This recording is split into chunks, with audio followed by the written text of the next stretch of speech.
Okay, let's connect it with Shavuos. I'm sure you've already spoken about this.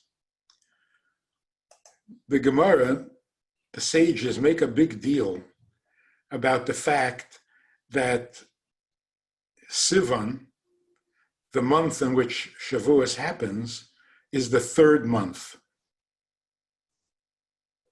Because the first month on our calendar, not the beginning of the year, but the beginning of the months.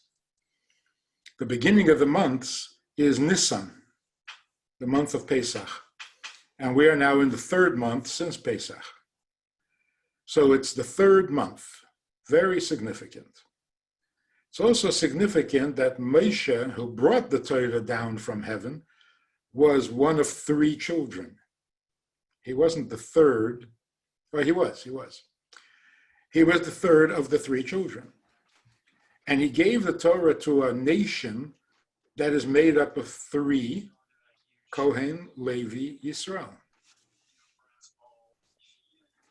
And the Torah itself is made up of three, because there's the Chumash, and then there's the Navi, and then there are the writings, like the Megillas. So that's Tanakh.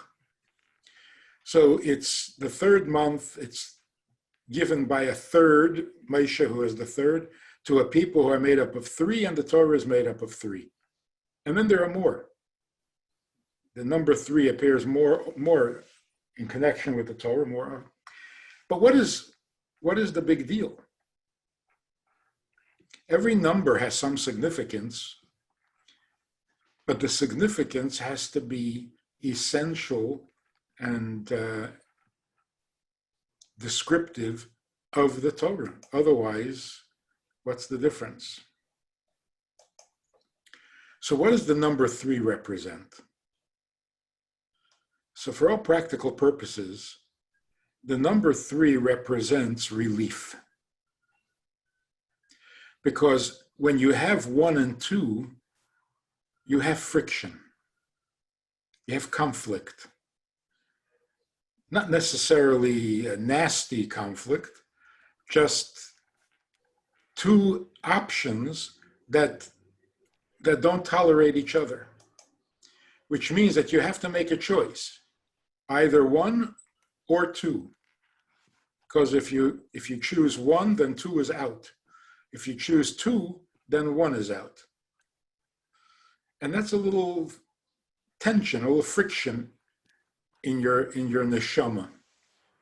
Because number one represents the quality of chesed. And number two represents the quality of justice. And they don't tolerate each other. You can't have both.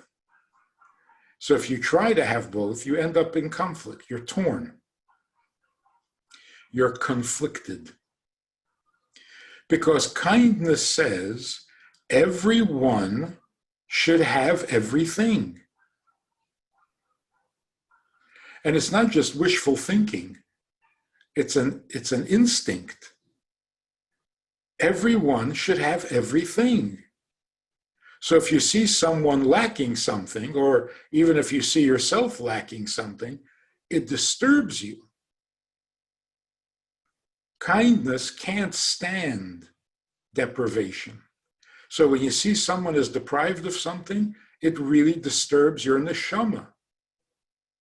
The chesed, the kindness of your neshama.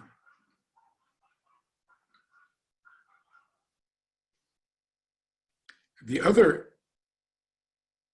impulse in your neshama is justice, judgment. This is the impulse that says, whoa, nobody gets anything until they've deserved it, until they've earned it. There are no free lunches. If you didn't work, you don't get. If you haven't made a deposit, you can't make a withdrawal. That seems so right. It seems so correct. But then Chesed says, you mean people are going to be without? That's not tolerable. So you have these two impulses that are mutually exclusive. They're two extremes.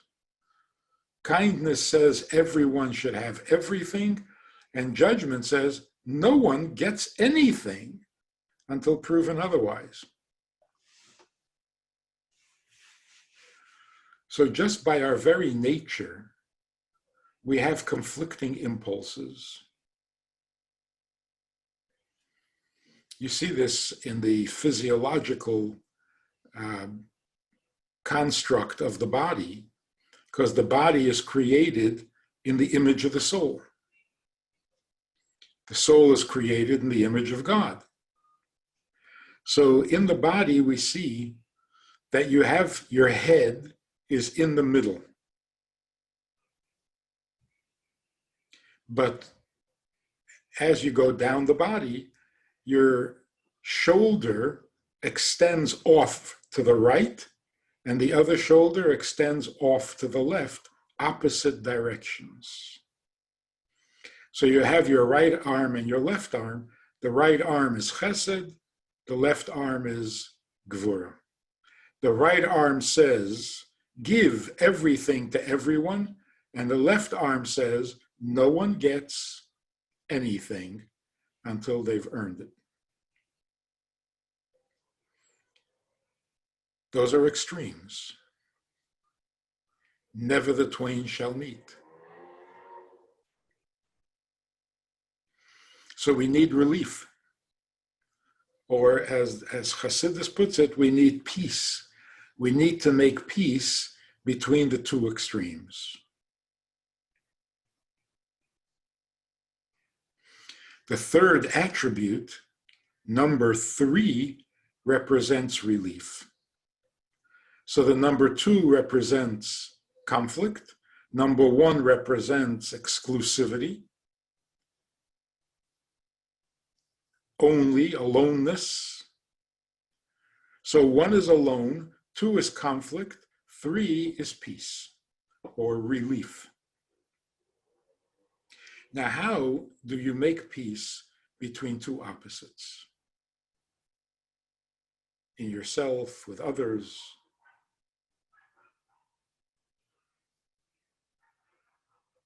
In the physical, in the purely physical, the way you make peace between two opposites is you weaken them. If you weaken each of them to where they can't object to the other, they can't fight back. So if you neutralize them both, you weaken them, then you've stopped the conflict. You haven't made peace. You simply have incapacitated both parties so that they can't fight. So if you soften or weaken the kindness, and you soften and weaken the judgment, then they don't conflict. But they don't do much of anything else either. So you've lost some of the kindness and you've lost some of the judgment. The way that the third, number 3, makes peace is the third attribute of the soul, which is compassion.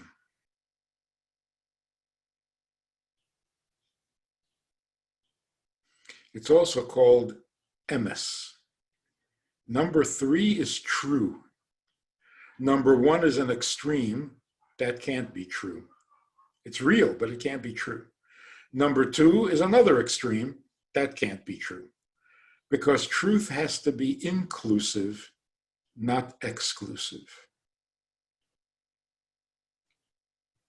That's a very important rule in life. Like every revolution in history claimed to be pursuing the truth. We've got to get to the truth.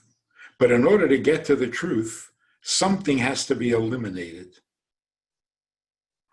You have to get rid of the aristocrats. You have to get rid of the bourgeois. You have to get rid of the bad guys. Then we'll have truth. No, then you'll have the opposite extreme, and you're going to have a whole new set of problems. Truth does not exclude, it includes. So if you want to know whether a certain policy, philosophy, form of government, whether it's true, the measure, the test of truth is it inclusive? Like, for example, there's a project of people studying the entire Talmud, the entire Shas, in the course of 3 years or so. It's a very nice project, but it's exclusive. It's for those who are capable of studying the Talmud. Today it's a little easier because you have it all in English, but it's still difficult. And to do it all in 3 years is a pretty steep challenge. So it's a good project. It's not true because it excludes too many people. It's a little elitist. When the Rebbe made the project of studying Rambam, he repeated so often and stressed it so much. This is available to everyone. It is inclusive because you can learn 3 chapters a day. You can learn 1 chapter a day. You can learn the outline of the chapters. And it's all halacha. It's not complicated debate. It's simply the laws of Judaism. So everyone can understand it and everybody can do it. So it brings us together rather than divide us or separate us. So how does this work? How does number 3 bring peace and include 2 opposites that cannot tolerate each other? They leave no room for each other. Okay, so first let's look at the problem. The problem is that they're both real, they're both necessary, they're both parts of your soul, and you can't be without it. So on the one hand, you can't be without both, and yet you can't have both. There's the problem. You cannot destroy or eliminate one of them, and yet each seems to demand the elimination of the other. So again, you can compromise. That's always available. Compromise. A little kindness, but a little judgment. But then you've diminished yourself. You're not as kind as you could be, and you don't have the judgment or the discernment that you could have and should have. So you've just diminished yourself. It's not a happy solution. And the same is true with marriage. You have a man and a woman, their needs are opposite, mutually exclusive. It's either my way or your way, it can't be both. And you say, well, let's compromise. Give me half the ice cream, you take the other half of the ice cream, and we'll both be happy. A little happy, not so happy. We'll both be frustrated because neither of us got the ice cream. Compromise is a Band-Aid. It's not a solution. So people who say, marriage is all about compromise. No. You can't live your life compromised. That's terrible. You certainly can't live your life sacrificing. If you sacrifice a little and he sacrifices a little, that'll be good. No, it won't be good. You'll have 2 miserable people. So again, sacrifice is a Band-Aid, Sometimes in a crisis, in a moment of, and you want to resolve it quickly and move on, so you sacrifice. But you don't live like that day by day. That's torture. It's abuse. So how does number 3 make real peace and bring real relief? It's called compassion, and it's called truth. It's also called beauty. It's very interesting. Extremes are not beautiful.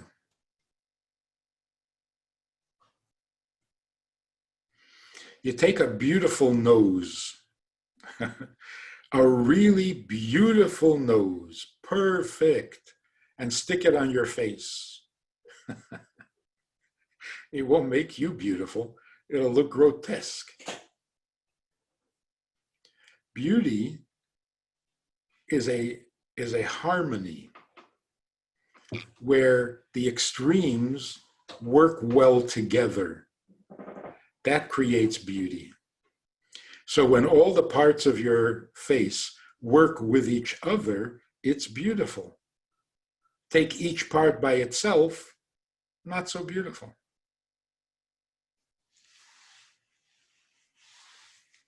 So beauty is the result of harmony. Extremes are dramatic. They're not beautiful. Like even with colors, stark red is dramatic. It's not beautiful. We wouldn't say, oh, that's a beautiful red. No, that's just plain red. A beautiful red means a red that has been modified with another color. And if the two colors blend well, you get a beautiful shade of red. But the beauty is in the shade, not in the red. So you have a really stark red and a stark green and a stark yellow. They're very dramatic. If they don't work well with each other, you don't have beauty, you have conflict. It's even painful to look at. I guess that's what drama means, painful, extreme.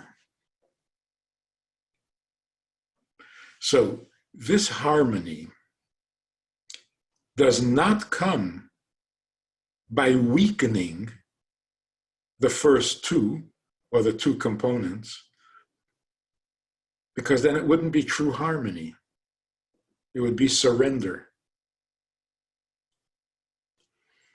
How do we get to true harmony?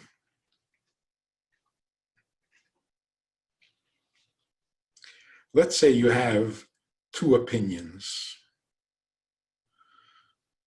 One opinion says, this person deserves to have everything. The other opinion says, nope, does not deserve.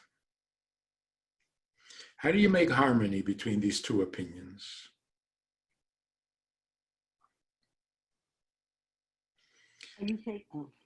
Somebody was talking about the Rebbe's kindness and his brilliance. When the Rebbe had the heart attack, many doctors came to treat the Rebbe. They all meant well. And of course, they all wanted to be heard. But their opinions conflicted with each other. No salt, more salt, less salt in the diet.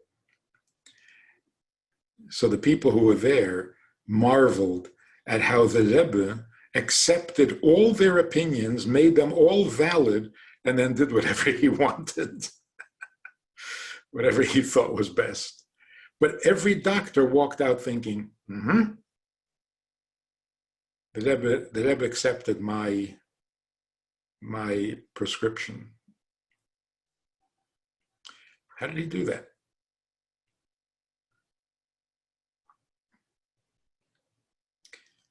Nobody, nobody wants their opinion rejected, denied, or destroyed.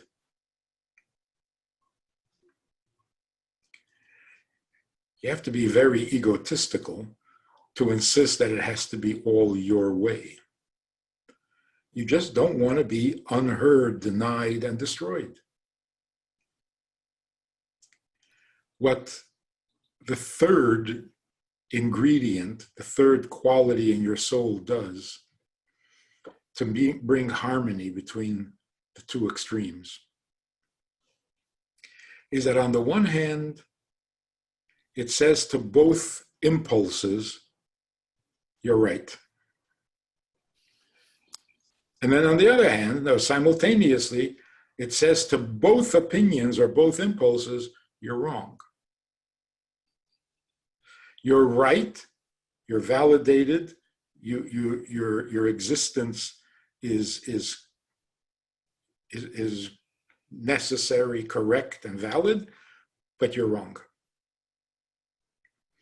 If you don't validate, then you're dismissing and destroying the opinion or the impulse. It fights back. Everything fights to survive. So if you're threatening its existence and its survival, it will fight back. That's where you have the conflict. Kindness says, give everything to everybody. And judgment says, no, don't. So kindness is saying, judgment is wrong. There's no room for this. It shouldn't exist. And judgment is saying, kindness is wrong. It's not valid. It shouldn't exist. It should never happen. Well, they both feel threatened. They both fight back. That's why they're mutually exclusive. Because they don't recognize the validity of the other.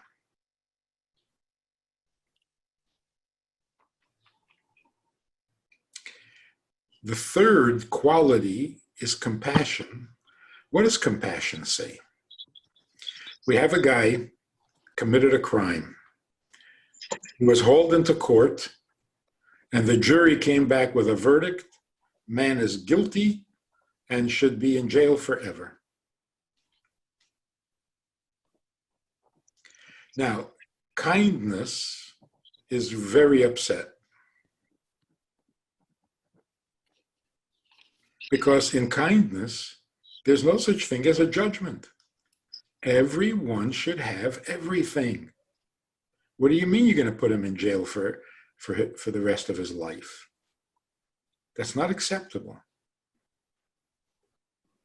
Judgment says, don't be ridiculous. Man committed a crime. He doesn't deserve to be on the streets. He doesn't deserve his freedom. No one should be free if they don't obey the laws, right? So now you have these two impulses, and it's painful. You sit there and you look at what's going on, and half of you are saying, this is not right. This is harsh. This is cruel. This is inhumane. And the other half of you says, yeah, but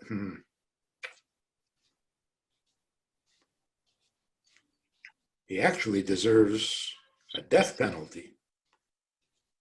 But that's going a little too far. So, okay, fine, put him in jail for the rest of his life. You don't walk away from something like that feeling comfortable. It's uncomfortable. So what does compassion say?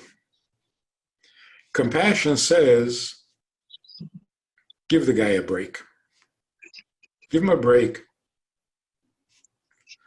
Oh, so compassion kind of sides with kindness. No. Compassion says to kindness, you are wrong. You're crazy. Everyone should have everything, no judgment. You're out of your mind. You're so wrong.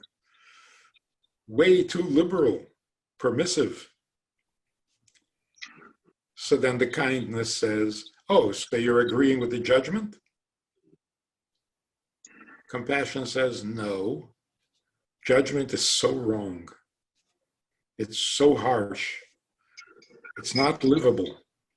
Everybody's going to end up in jail according to your rules. So no, you're wrong. You don't do this to people. Life imprisonment is cruel and unusual punishment. Oh, so you want us to compromise? No. Compassion says, kindness is wrong, judgment is wrong, but on the other hand, kindness is right, and so is judgment. Neither of them is being eliminated. What compassion suggests is that there's a third consideration. Kindness says, give because everyone should have. Judgment says, don't give because everyone should earn. What does compassion say? Compassion says, you should give, but not the way kindness thinks. And you should judge, but not the way judgment says. So both are valid. It's the conclusion that is wrong. The conclusion should be, the man does not deserve, but he should get. So he doesn't deserve, judgment is correct. But he should get, kindness is correct. But the judgment is not because of what judgment thinks, and the kindness is not because of what kindness says. It's because of compassion. So what compassion does is validates both opinions and yet comes to a third conclusion, which means it's not a little of this and a little of that. It's a third reality. It's a third faculty of the soul, not a compromised version of the first two. In other words, compassion asks the kindness and the judgment to think a little higher than themselves. The impulse of kindness is pure kindness. The impulse of judgment is pure judgment. But is that all there is? It's either this or that. That's it. Those are the options. There's a third and higher option, and that is compassion. Compassion doesn't exclude, it brings in a higher consideration that both can agree to. So, for example, compassion says to judgment, you are right. The man deserves nothing. He has earned nothing. He has no right to his freedom. And I agree with you, but I want to give him his freedom. Even though you're right, he doesn't deserve it, he hasn't earned it, it's not his by right. But I'm going to give him his freedom out of compassion.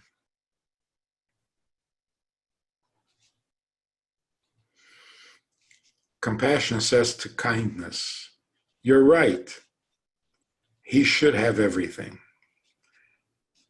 but not the way you think.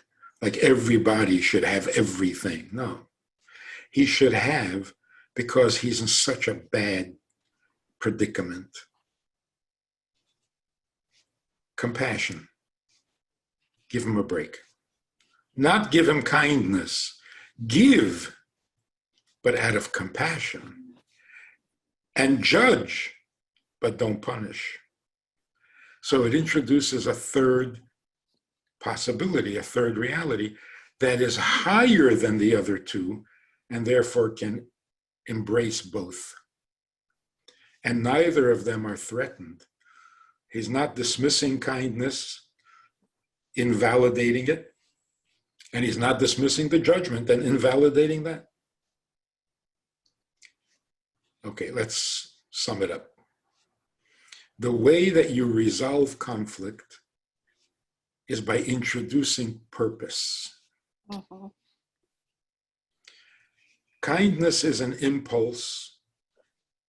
Judgment is an impulse. They don't need purpose. They are what they are. The third attribute introduces purpose. Think beyond your impulse.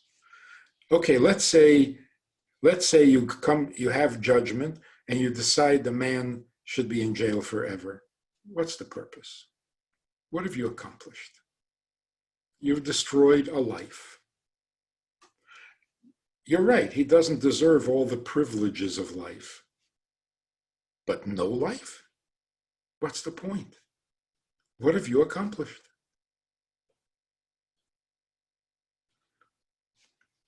So if you're going to rehabilitate him, if you're going to give him a better life, okay, that's a good purpose. But just to lock him in a room, what's the purpose? So it's like coming to judgment, saying, you know, you're a very powerful tool. Judgment is a very important thing. But what's your purpose? What that does, it humbles the judgment. When a person has a very strong emotional opinion to the extreme, either right or left, A or nay, and you come to the person and say, I hear your opinion, it's very strong, it's very valid, but towards what goal? What purpose will it serve? You're not threatening its existence, and you're not invalidating it. You're elevating it to a more purposeful direction.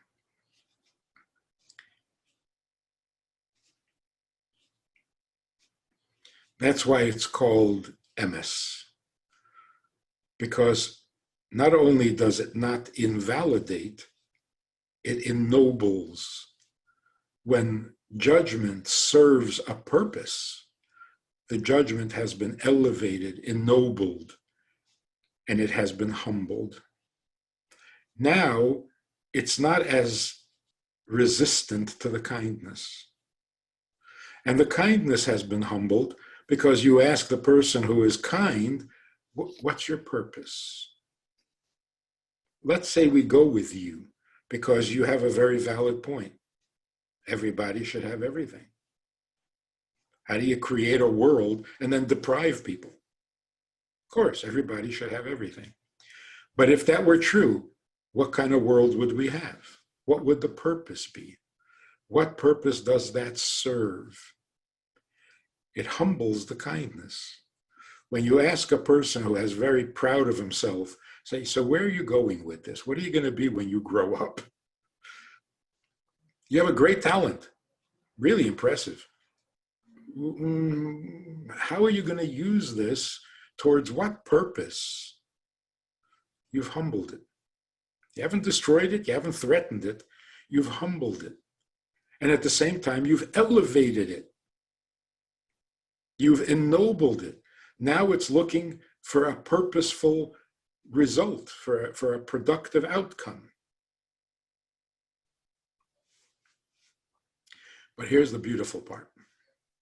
The beautiful part is, what produces that third impulse? What generates compassion? So you feel very bad for the person. That's what compassion is, right? Where do you get that sensitivity from?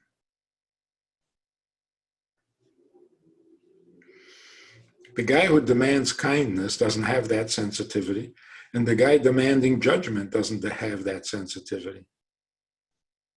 Where are you getting it from? The beautiful thing about it is when a person feels the conflict between kindness and judgment within himself, like, it's so painful to watch that guy be dragged off to jail for the rest of his life. But on the other hand, sure, that's what needs to happen. It's only right. And these two impulses make you uncomfortable. That's what produces your sensitivity. So it's not just that you feel bad for the other person. You're feeling bad because there's a conflict. You're in pain. You're pulled in two directions. And that discomfort can be relief, by producing compassion. In other words, every time we experience a conflict within ourselves, two opinions and I can't decide which way to go, two emotions and I can't decide which one to favor, they both sound pretty good. That creates a discomfort. Discomfort humbles you. And the humility now allows the compassion to come in and create a harmony between the two feelings or the two opinions. The result is beauty. So on the first day of creation, God created light. Beautiful. Everybody enjoys the light. It's there for everyone. And it was an infinite light. Nothing was excluded. What happened on the second day? On the second day, God separated the waters so that there would be space for dry land. Because water was everywhere, and there was no place for land. So God separated the waters, leaving room for dry land. Separated, distinguished, discriminated. You go to the right, you go to the left. You go up, you go down. Now all of a sudden you didn't have water everywhere. All water was restricted to a limited location. That's judgment. What happened on the third day? On the third day, God said, let the earth produce vegetation.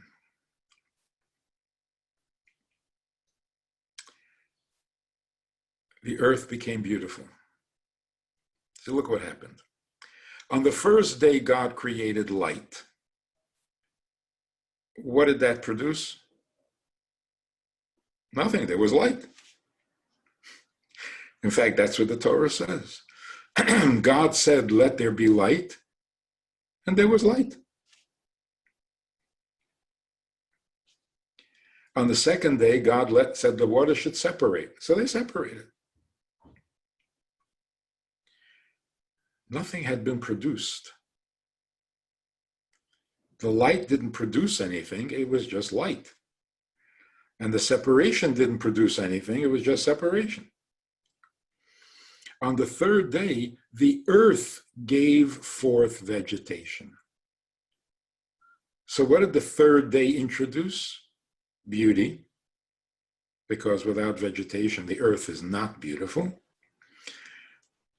But it also produced productivity. The created being became useful, purposeful. The earth produced vegetation. So in a sense, the third day came along and said, light is good, separation is good, but good for what? What's your purpose? You introduce purpose, you've introduced beauty. Introduce beauty, you've introduced harmony. When you introduce harmony, you have resolved the conflict. So kindness now realizes, if I have it my way, nothing will ever be produced. And judgment realizes, if I have it my way, nothing will ever happen. If kindness prevails, everyone will have everything, and what? And nothing. Everyone will have everything. It'll be so nice. Won't produce anything. Judgment says, if I have it my way, it'll be correct. You don't get until you deserve, and nobody deserves. And what's gonna be?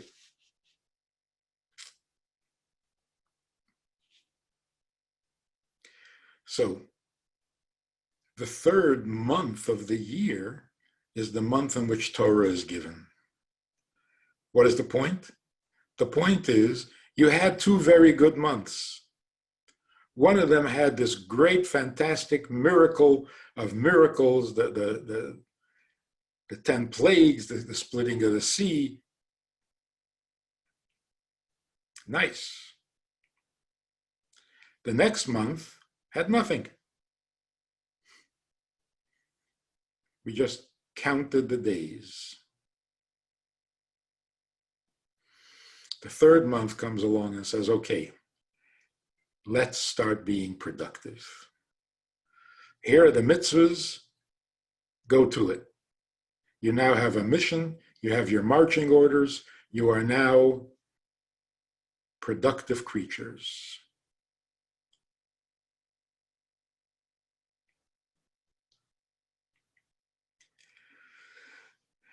So the Gemara says that the purpose for God's giving the Torah to human beings is to bring peace to the world.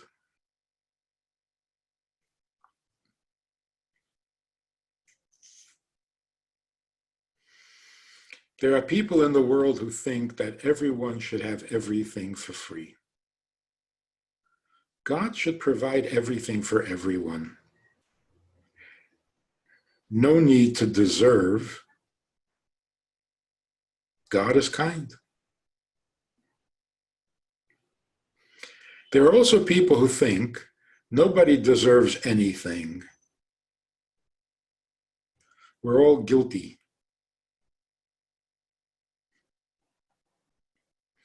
Unless you do something really heroic, nobody gets anything.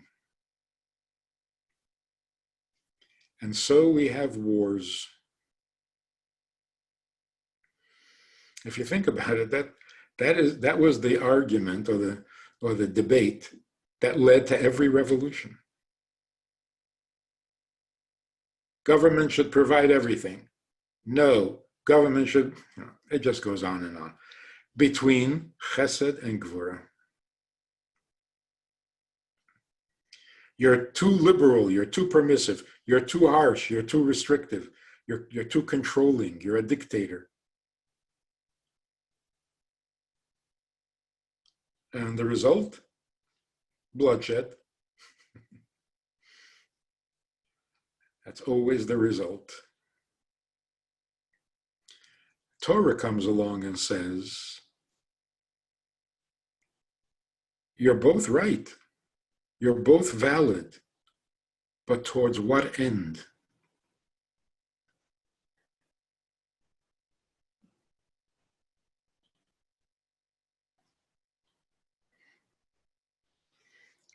There was a yeshiva boy who ran into the Rebbe's room unannounced back in the 50s. And he said he's working very hard at becoming humble. And he's having a hard time. What can the Rebbe do? What can the Rebbe tell him that would help? And the Rebbe said to him, every time you feel like you're better than the person next to you, make sure to be better. You see what happened here? The poor kid was working so hard at trying to resolve a conflict. His ego, his natural human instinct, was to think he's the best in the world. The Torah says, morality says, no, you have to be humble. Humility is beautiful. Humility means you're worthless. Your ego says you're the greatest. What do you do? So again, you can compromise. And you say, okay, maybe I'm not the greatest, but I'm something. No, that's not humility. So is that high self-image or low self-image? Which way should you go? So, well, have a moderate self-image. Well, that's neither here nor there. If you have a moderate self-image, you're not humble enough to be humble, and you're not arrogant enough to be strong.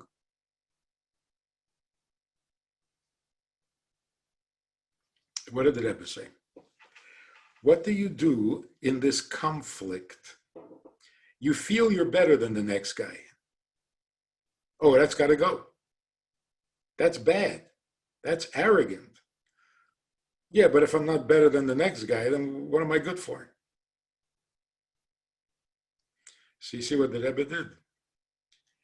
The Rebbe said, if you feel like you're better than the next guy, that can be useful. Use it towards the proper goal. What is the proper goal? Become better. Become better. Now, if you do become better, then the conflict is gone. Because something inside of you says, you're not good enough. Something inside of you says, yes, I am. The Rebbe says, see, they're both right. But not because of not for the reasons they think.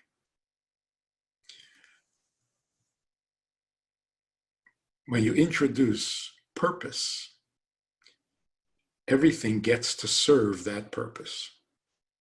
Nothing is invalidated, but nothing is right the way it is. So you've humbled everything, you've given it purpose, you've elevated its existence. And that's what it means. The only person who is free, Ben Chedin, the only person who is free is one who studies Torah. Consider this. The only one who's free is one who studies Torah. It doesn't say one who does mitzvahs. It's one who studies Torah. And what does the Torah do? It makes you free. It makes you free. It controls every act and every word you say and every thought you have. Where's the freedom? And that's why you have rebellious children, because they feel like they're being suffocated. What I think, what I want, what I do, what I feel, none of it is valid. You're killing me. You're destroying me. I have to fight back. So I go to the other extreme. Torah is wrong. Judaism is wrong. All frum people are horrible, abusive, and Okay, so what's the truth? If you follow Torah, are you free or are you restricted? Is it chesed or is it gvura?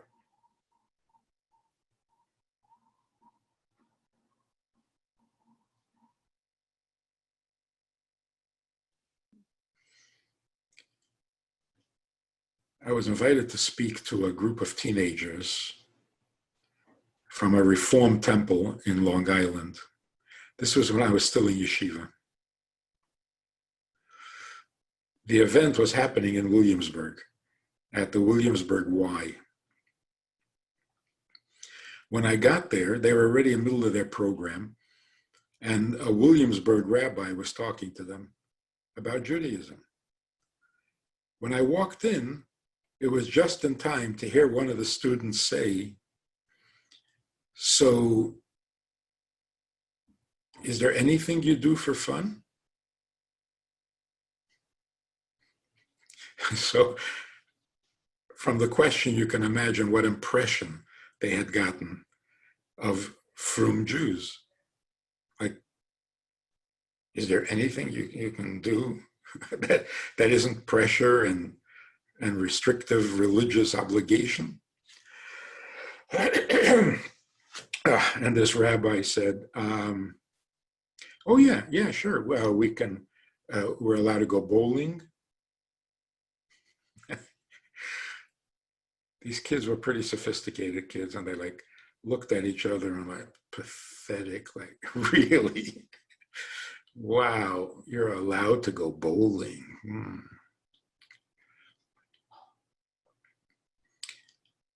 It really came off as a cult.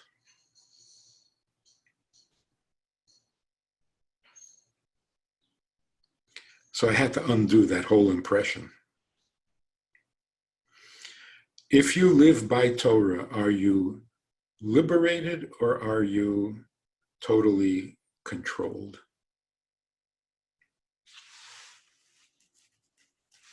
The answer is yes.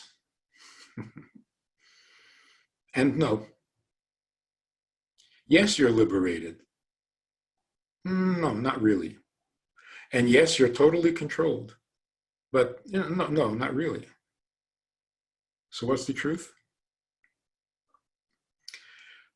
All of your behavior is directed towards a purpose. Now tell me, is that restriction or is that liberation? Liberation. Liberation through restriction. If you harness all your talents towards achieving a certain goal, yeah, you can't just do whatever you want. It won't lead to the goal. But the reason you are restricted and focused and disciplined is because you have a higher goal that you're trying to achieve, and you're free to go for it. So yes to both and no to both. We're doing something greater that involves both, but humbles both. So should a person be allowed to do whatever they want? Don't we have freedom of choice? Or you're never allowed to do what you want. There are rules. There's right and wrong. There is right and wrong. That's conflict. It hurts. It hurts to know right and wrong. So what am I? Am I right or am I wrong? What I just did makes me right or wrong. It's painful. Hasidus comes along and says, the Torah tells you right from wrong so that you can harness both of them and achieve a higher purpose, both right and wrong. help you achieve a higher purpose. The right makes you a tzaddik, the wrong makes you a Baal Tshuva. But if you're stuck with only two, you never got to the third, you never got to the Torah, all you know is there's good and there's bad, there's right and there's wrong. Well, good luck.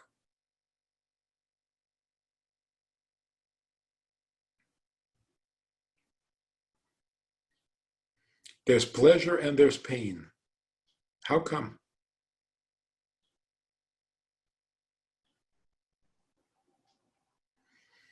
You know, the smart son at the Seder, his question is, there are three kinds of mitzvahs.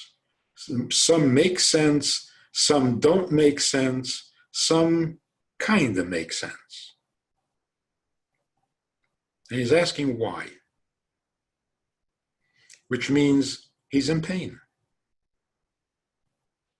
He can't find a comfort in the mitzvahs because here they make perfect sense. All of a sudden, no, they don't make any sense. For a sensitive kid, it's painful. So when we talk about a certain mitzvah and I can't figure out the sense of it, you call me stupid because there is sense to it. Why don't I understand it? But then I try to make sense of another mitzvah and you call me shagets. Unholy. You don't have to make sense of the mitzvah. It's a mitzvah. It don't have to make sense. So you're making me crazy.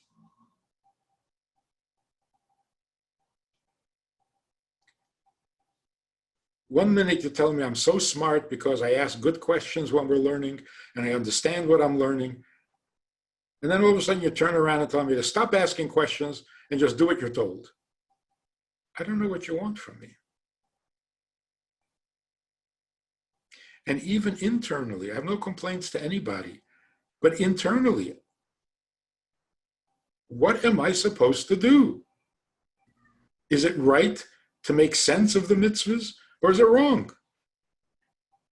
And what am I supposed to do by the fact that there are mitzvahs, but there are also sins? And I do mitzvahs, I also do sins. Now what? So again, you can say, let's compromise. If you do a mitzvah, you deserve to do a sin. One for one. You do two mitzvahs, you can do two sins. Or the opposite. If you commit a sin, now you have to do two mitzvahs. Let's compromise. Or the philosophy of, 613 mitzvahs. Come on, too much. The mitzvahs between man and man, those are good. Those are good. The rituals, not necessary. So lighten the burden and you'll be okay. Nobody's okay. If you lighten the burden, you're neither here nor there. You're not good enough for the good, you're not bad enough for the bad. You're not free enough to feel free, and you're not devoted enough to feel devoted. Nish tahin or nish taher.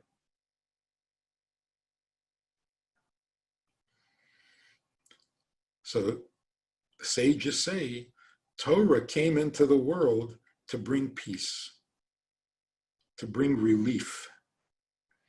How does Torah bring relief? It introduces purpose.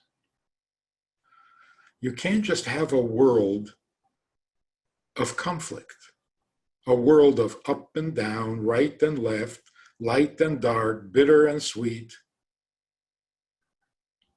good and evil. It's painful if you're sensitive. If you're totally insensitive, you pick whichever way you want to go and you go. Yeah, there's up. I'm not interested. I want to go down. Or there is down. Not interested. I just want to go up. I'm a mystic. That is not resolving the conflict. It's ignoring it. Then you have the compromisers, which ends up nowhere. Neither here nor there. What's lacking? Purpose. If you just look at things as they sit, a lot of conflict. So ask almost any person, why is there pain? There's pleasure and there's pain. Ask anybody. Why is there pain?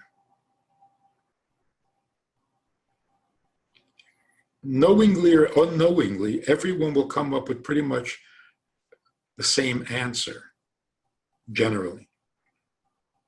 It serves a purpose. It makes you appreciate the pleasure. It makes you think. It makes you, even if it doesn't completely answer the question, but you see where people's minds go. Why is there pain? There's only one way to justify it. Find purpose. Purpose elevates us above fact. The facts are in conflict. For every fact, there's a conflicting fact. So, the third, number 3, represents relief from conflict. But if the conflict doesn't bother you, if you're not hurt by the conflict, then you will not develop that sensitivity.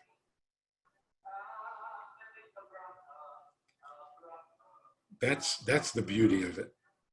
That not only, this is the punchline, not only is kindness valid and judgment valid, they're both valid.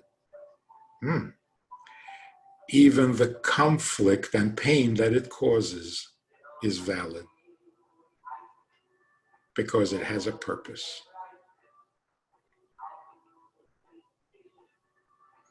Rabbi Friedman, someone wants to know where the agree to disagree comes into this, or do you always have to agree in order to resolve conflict? Agree to disagree is not harmony. It's indifference. It's saying, I think I'm right, and I think you should do what I'm telling you. But I can't force you, so do whatever you want, I don't care. So there's a certain moral failure there, because you're still convinced that the person should do what you're telling him, that that's the right way. When you say, okay, fine, so we disagree, that means that the person is not going to do what you think is right. That's a moral failure.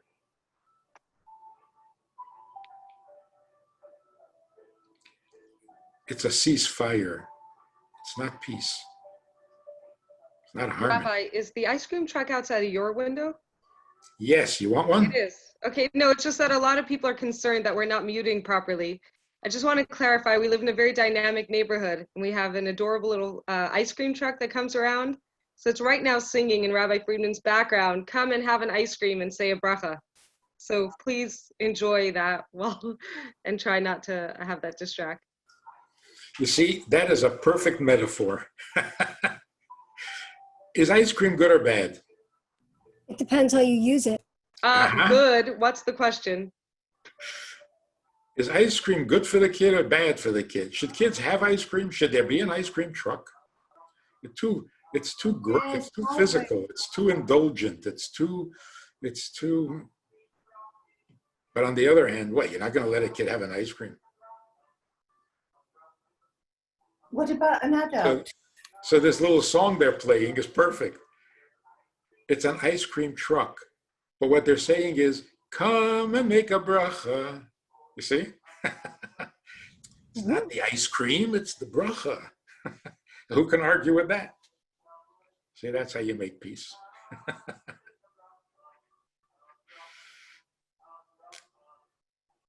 Anyway, it stops right in front of the window here and it won't go away for another 15 minutes.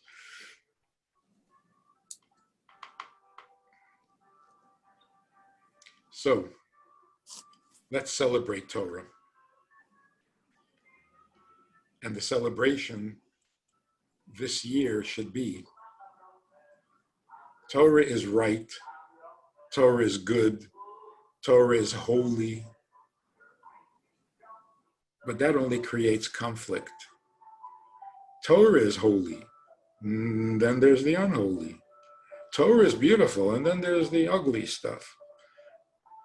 Torah is right, and then there's the stuff that's wrong. Torah is Jewish, and then there's the non-Jewish. So you're just setting up conflict. Is it conflict, or is it balance? Yin and yang, or in American, yin and yang. See, that's the problem with the yin-yang philosophy. There's just two. They stop at two. No, there are three. When you combine them, there's a circle that encompasses the two, making three. Yeah, but what is that third? Unity.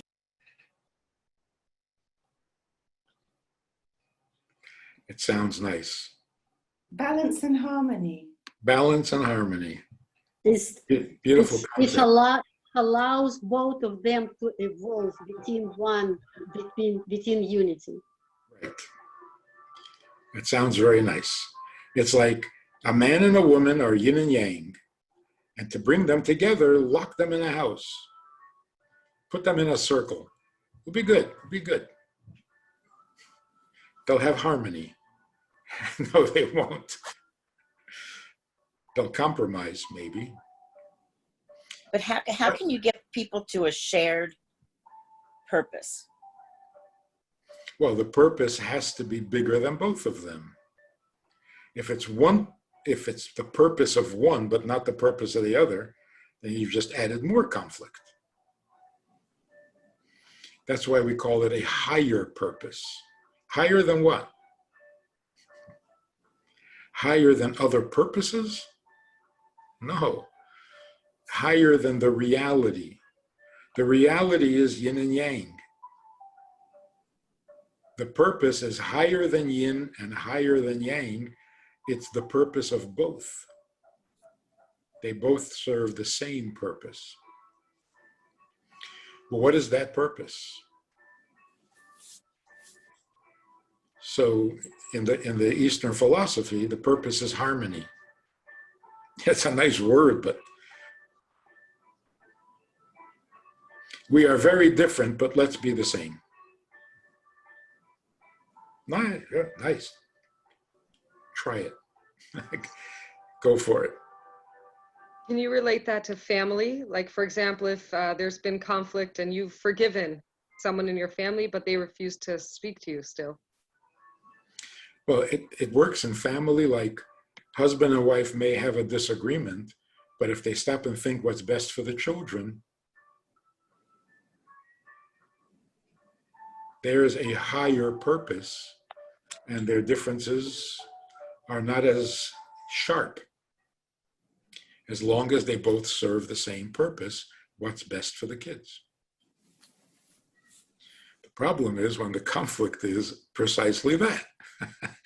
They're arguing about what's best for the kids. Now they'll never make peace. That's why you need a Torah. You need a third reality, not just a desire for peace. A third reality says you got married because it's a divine imperative. You have children because it's a divine imperative. You know how to raise them towards the divine imperative.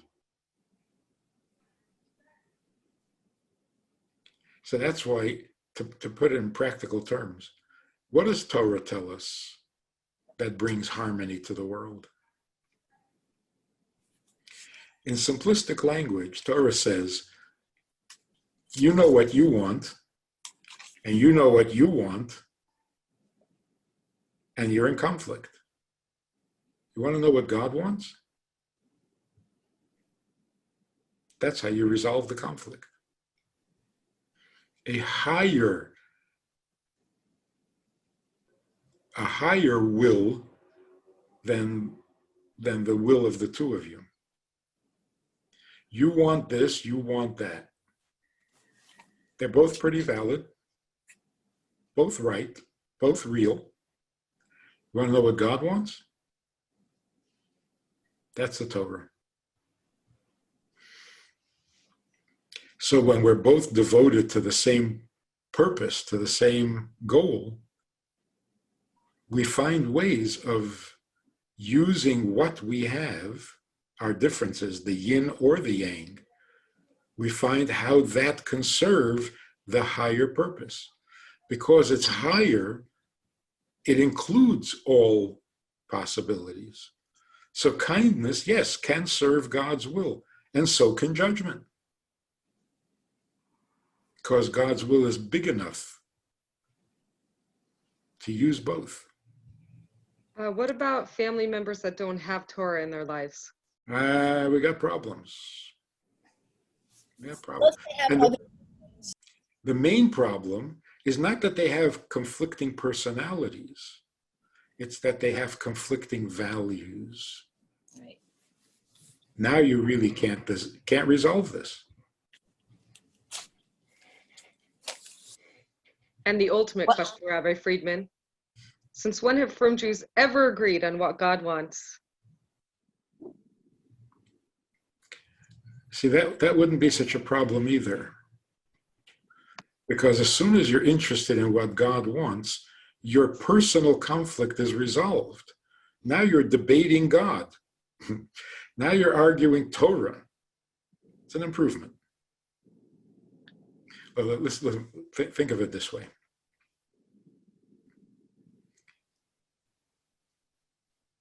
I want kindness because I'm a kind person. I want to be kind to my children. I want to indulge them, spoil them rotten. My spouse thinks that's really bad. There needs to be discipline. Kids have to have chores and responsibilities, and when they don't behave, there should be consequences. Who's right? See, the Torah comes along and says, you're both right, but you're both wrong. You want to be kind and indulge your children because that's your personality. Wrong. You should be kind and make your children happy because that's what God said. Now your spouse says there's got to be law and order. Right, but you're wrong. There has to be law and order, but not because you can't stand misbehavior. It's not about you. It's because God wants law and order. So if you're kind because God says to be kind, and you're strict because God says to be strict, you have validated both opinions and you've humbled both opinions. Not because of you. Kindness is good, not because you like it. Judgment is good, not because it suits you. See, that's how introducing a higher purpose both validates and neutralizes without compromising. In fact, if you start to think God wants you to be kind to your children, you may even be more kind. You haven't invalidated the kindness. And if you think that judgment and discipline is good, and you realize it's is not only good, it's what God wants. Now you'll be even more discerning. Now you'll be even more particular about how the child makes the bracha, how the child dresses. Everything will become even more judgment, not less, but without the conflict. Where does the flexibility come in? Like, for example, your story first about somebody who committed a crime, that, you know, you judge those things in terms of mitigating factors. Who are you dealing with? A serial killer or someone who's been misguided and impulsive? Where does that come in the way you're explaining this? That's a very good point. Thank you for bringing it up. Mitigating circumstances is not compassion. That's part of the judgment. Okay. If you don't take into consideration mitigating circumstances, this is not honest judgment. This is a lack of judgment. This is just plain cruelty. So justified homicide, whatever that means, crime of passion, that's part of the judgment. Not enough to prove that there was a crime. You have to prove intent. That's not compassion. That's judgment. Okay. Yeah. So compassion, after all the mitigating circumstances have been considered and judgment has been passed, the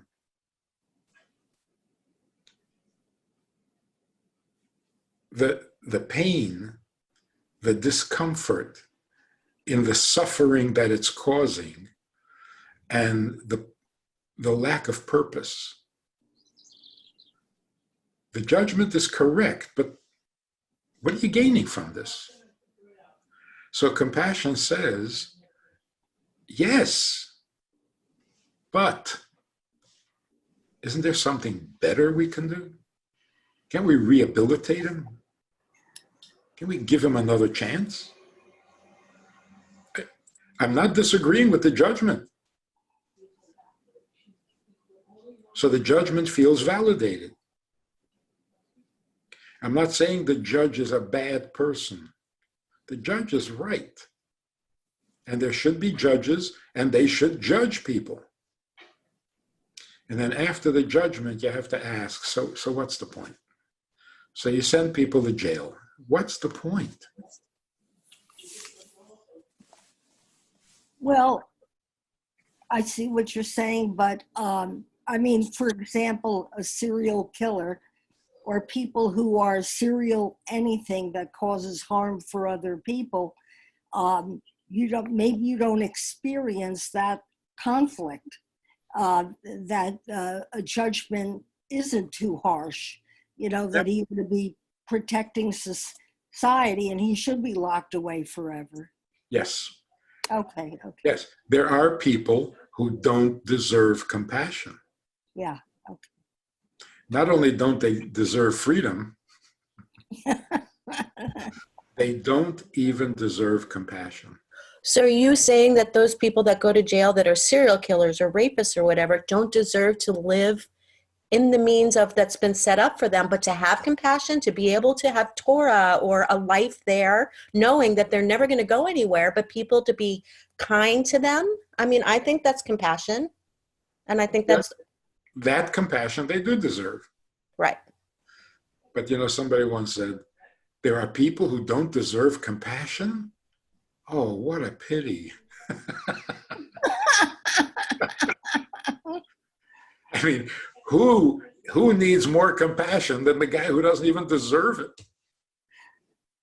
Well, there are people who really seek to get readmitted to jail because actually the most comfortable place for them is in prison because they can't control themselves and they can't function at all normally. I mean, that's part of the reality of the spectrum of humanity.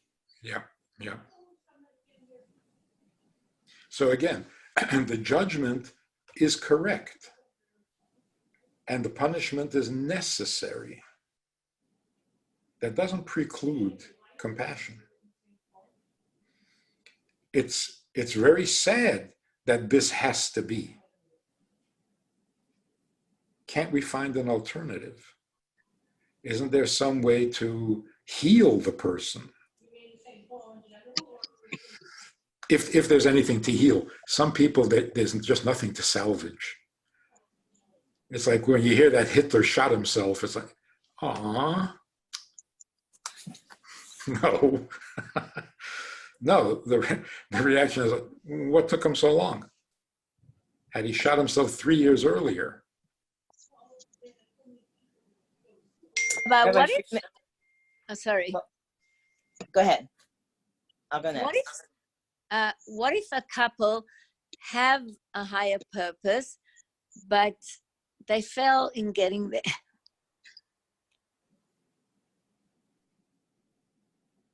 That's what good marriage counseling would be. Help them get to their own higher standard. That there's a block there somewhere, and if you unblock that, they'll thrive. Sometimes, besides marriage counseling, which might not have worked, is there any other way to unblock? You're talking for real. You're not asking a hypothetical question. I don't know. I don't know what the details are. But so many times where the conflict seems to be just personal, a conflict of personalities and temperaments and so on, if you introduce a higher purpose, it resolves everything. I was just going to say and ask you, it seems like people get stuck in the sense of power in relationships, that they get stuck about, if you do this and I do that, that you have more power, and I can't tolerate that because soon I'll be a slave, go back to Egypt or something. So, I think that's what keeps people from finding a higher purpose. I once had a patient, wonderful woman, a pharmacist, but she was chronically annoyed with her family situation and her husband. And I came back from vacation and learned from the husband that she had died after our last session. He wanted to let me know.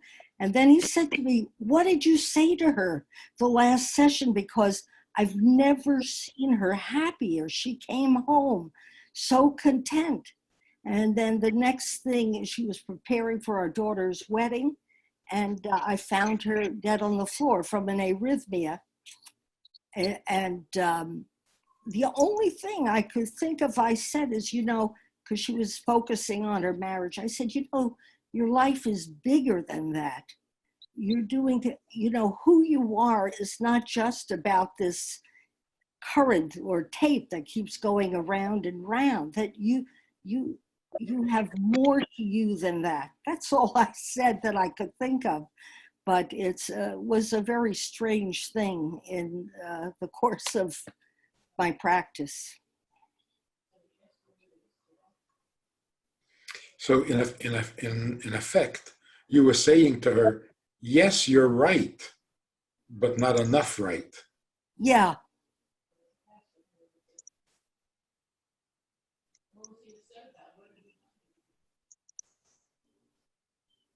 Yeah, the need to be right. It's a nasty human trait. Yeah. Got to be right. And then if you're right, what have you accomplished? Well, nothing if there's more conflict. But I lived in a community in Arizona where they had a very small Reform synagogue that I went to. And unfortunately, the rabbi, who was very charismatic and really stimulated the people there, about being Jewish, which is a hard thing in a town where the nickname is Christmas City. It was Prescott, but that's the nickname, Christmas City. Anyway, unfortunately, he was sexually inappropriate with his stepdaughters and was subsequently sent to prison. Many people were very loyal to him and visited him, and he started teaching Judaism to the Jews in the prison. He lost weight, so I guess our purpose can go on. It's what happens in our head, not where we are physically.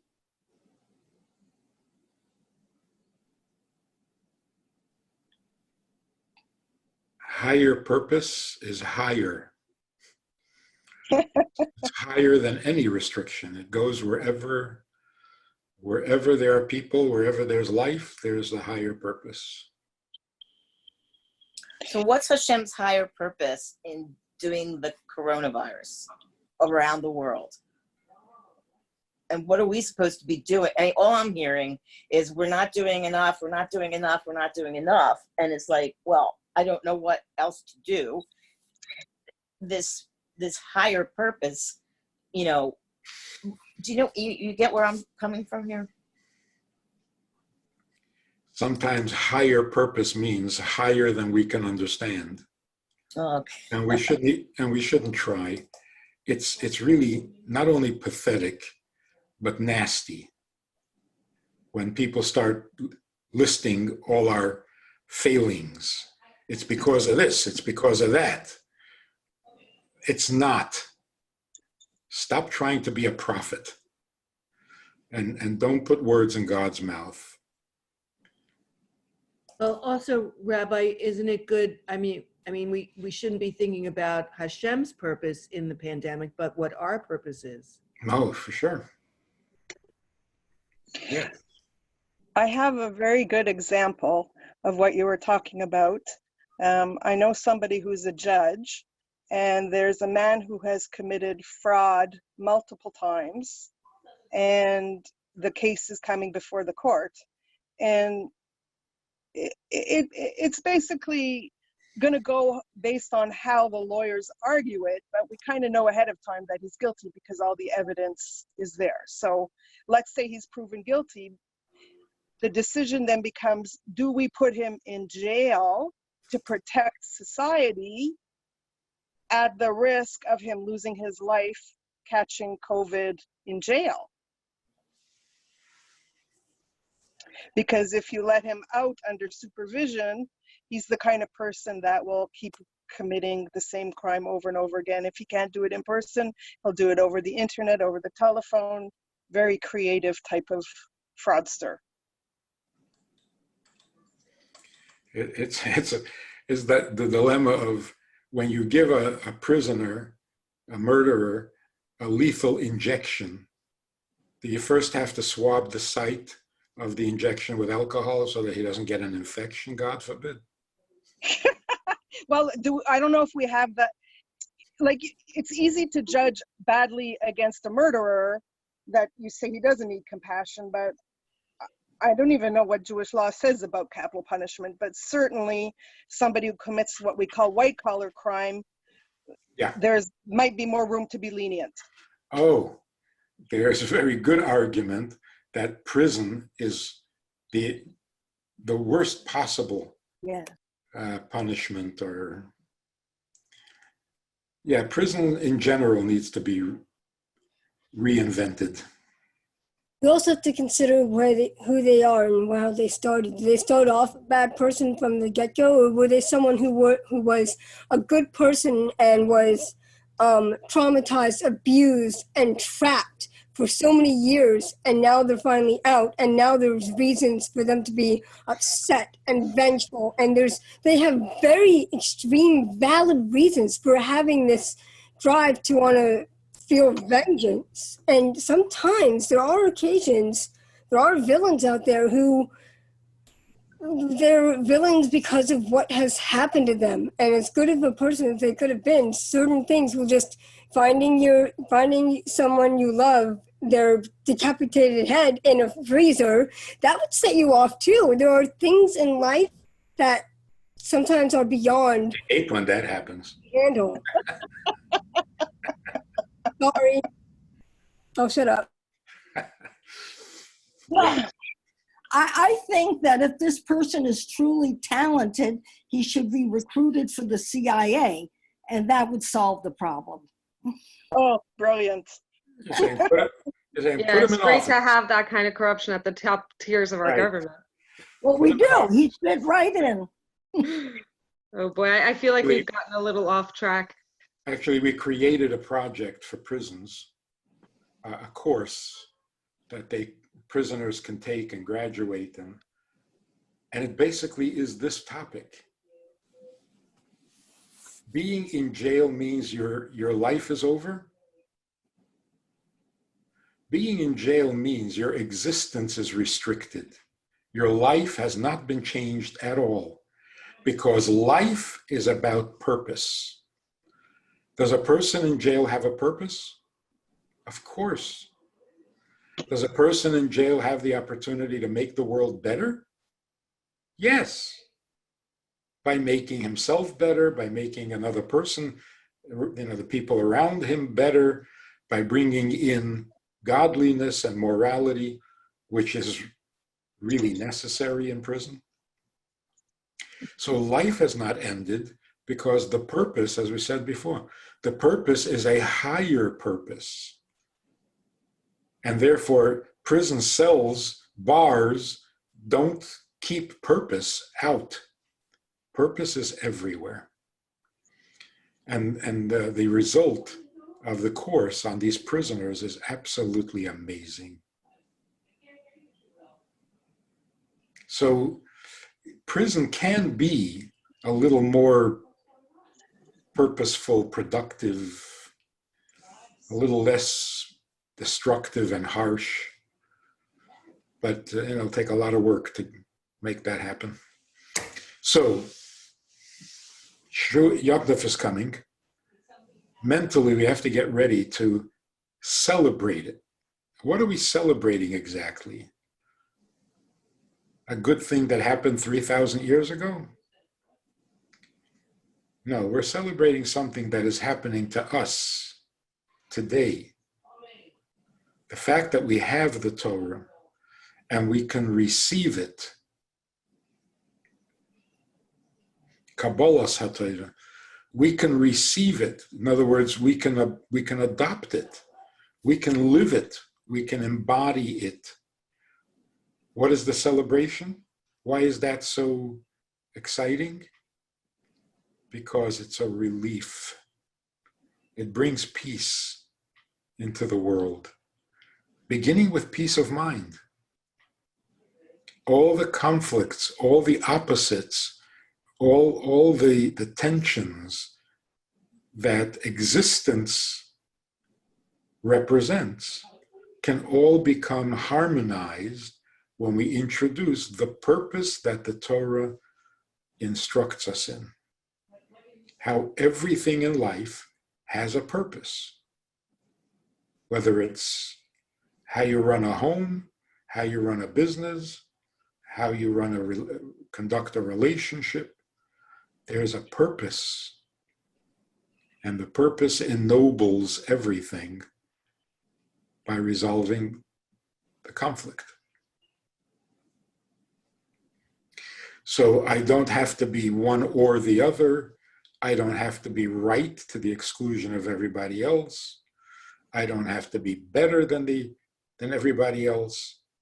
Those are just extremes. Those are parts of the conflict. The only thing that is important is, are we getting there? And the only way to get there is if we're all getting there. Otherwise, it won't work. So it's the great equalizer. It's the great harmonizer. It's our sanity. Torah is our sanity. And even if we don't know all the details, just knowing that there is a purpose, just knowing that everything that exists does not exist in isolation.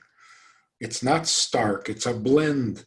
Everything is a blend because it all has a purpose to serve.